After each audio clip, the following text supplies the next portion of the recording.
Hello everyone, and welcome back to the Moor Weekly. We're bringing the latest news at Alhambra High. I'm your co-anchor, Nicholas. And I'm your other co-anchor, Grace. First up are a few announcements. Thespian's Fall Play at Elephant's Graveyard will be today, Friday, and Saturday at 6:30. You can get your tickets online or at the door for $12. Next week will be Thanksgiving break. Enjoy your week off. On the 30th, Cal State and UC applications are due for seniors, so make sure to turn in your application. December 1st will be the orchestra and choir concert, so make sure to go support them. Next, let's give it to Moses to talk about the current state of Twitter.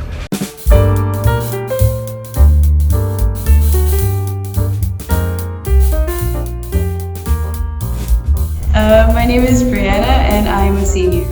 Hello, Brianna. Okay, so you know that Elon Musk has taken over Twitter. What are your thoughts about his leadership, or what are your just thoughts about Twitter? Like, do you think it's good or bad?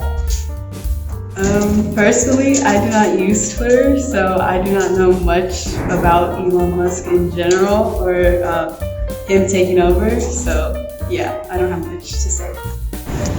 Hi, my name is Diego and I'm in 9th grade. Well, hello there, Diego. So you know how Elon Musk took over Twitter?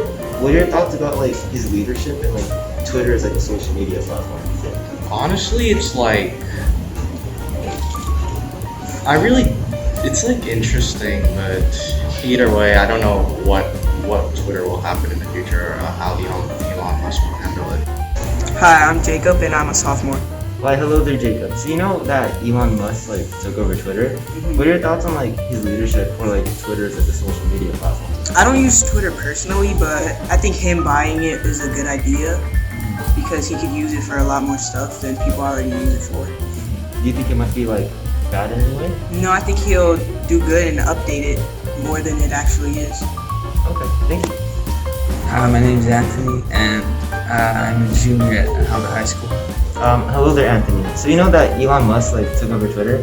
What are your thoughts about like his leadership and like Twitter as a social media platform now? To be honest, I think it's like very chaotic, and it's like lots of propaganda, and sometimes there's fake information about politics or like events going on throughout the world, and like I don't know, I think it affects many people.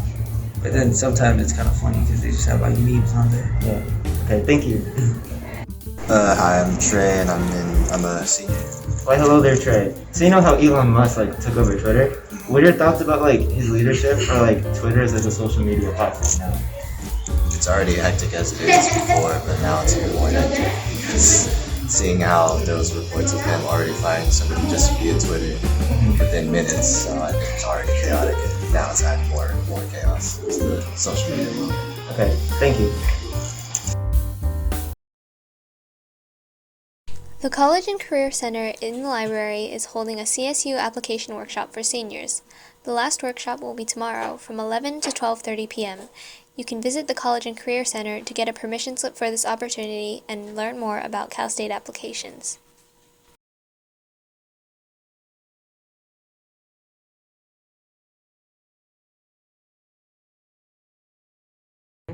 Hi there, I'm Mr. Whitman, and I teach VEX Robotics here at Alhambra High School. This is our second year, and I want to tell you a little bit about the program. Everybody gets their own robotics kit, and we use VEX IQ, which is wonderful, snapped together, almost like Lego, but way better. And everything's held together with little pins for the most part, and you just snap them together. So this guy right here probably took, 2 days to build.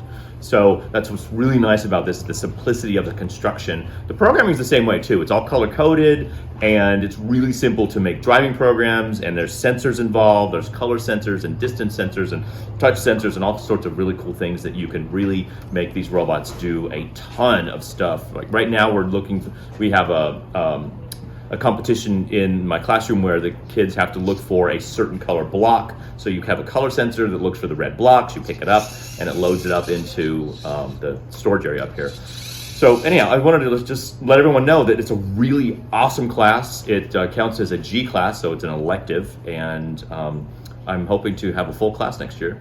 So if you're interested, stop by room 242, and you can check out what we have going on. And in second semester, we get into some highly competitive robotic, if you will, battles. kind of like, battle bots. Yeah, now we're talking, right? Anyhow, so it's very competitive second semester. First semester is really the basics on how to build and program, and then we really start getting into some wonderful stuff second semester. Anyhow, thanks for listening. Take care. Hello, I'm Ethan, part of the robotics class for Mr. Whitman. I'm a 12th grader, and I mostly work by myself regarding the class. Most people are usually in a group. I built this robot here that is designed to specifically search out for red blocks on a line. There are usually other colored blocks. It can do it as many times as it needs to, although unfortunately there are a few kinks I need to work out regarding its accuracy going along the track, but that's relatively what it's supposed to do at least. Hi, I'm Alyssa. I'm a senior. I'm in the robotics class and the robotics club. You guys should definitely join the robotics club. We need more women in STEM. You should also join the robotics class. It's super cool. You have more time to work on the robots and stuff. This is one of mine. It's kind of broken, so don't look at it too much. But it's really cool. I think Mr. Whitman does a really good job of teaching it, and like there's a lot of one-on-one. Yeah, you guys should definitely join. The 2022 U.S. midterm elections have wrapped up and the results are in. In exciting news, Florida's 10th congressional district has gone blue in favor of Maxwell Frost, Congress's first Gen Z official. The Republican candidate, Calvin Wimbish, received 39% of votes, while Frost won with 59%. The 25-year-old reported to the NPR that his journey into office has not been easy. Allegedly, Frost drove for Uber to fund his election and has vocalized that the electoral system needs to expand its accessibility in running for office. Frost's activism has stemmed from personal experience with a mass shooting in Newtown, Connecticut in 2012. Frost's victory will set a precedent for the progressive policies and issues surrounding gun control and climate change that Gen Z has pushed for. That's all for this week's edition of the Moor Weekly. Stay tuned for more videos and be sure to check out our website, The Moor Newspaper, for more stories. Thank you all for watching. Go Moors!